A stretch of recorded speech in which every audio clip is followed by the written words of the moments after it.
Hello everyone, and welcome to your favorite time of the month and mine, CCA newsletter time. And it's May, so we're celebrating National Password Month. Well, actually it's National Password Day, being the first Thursday in May, but it's our monthly newsletter, so we're gonna officially call this National Password Month. We'll start off with what a really good password even looks like. If you check out this graphics here from Hive Systems, you can see that a longer password is much better than a shorter one, and a more complex password is better than just something with letters or numbers. What is pretty amazing to me though is that with not too many characters and only upper and lowercase, you can get into the billions of years to crack that password. And this graphic here is showing hackers using the currently available top-tier RTX 5090 graphics cards from NVIDIA. Those are $3,000 a piece, meaning there's $36,000 worth of graphics card represented here to breach these passwords.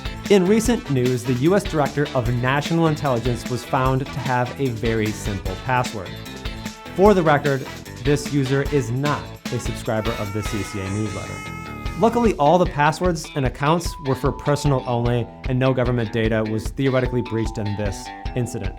Again, proof here that longer passwords in a password manager so they're not all identical, and some MFA would have made a big difference. Microsoft has finally launched a passwordless account. Any new Microsoft personal account right now that signs up will be allowed to use passkeys instead of a password for their account. That means they would have no password to their account whatsoever. This comes after many years of waiting. We've covered it here a few times even, and I'm really glad to see it come to fruition.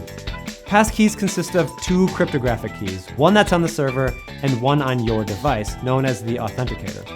When logging in to say Microsoft with passkeys instead of a password, their server will send a challenge to your authenticator, sign the data, and verify your identity.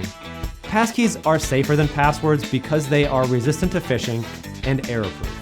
If you want an extra layer of security, you can even use 2FA on top of passkeys for best-in-class security.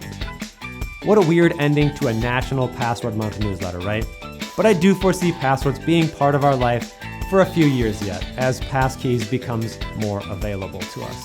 So get those long passwords out there, and here is just more proof that an easier to remember long sentence is still very secure.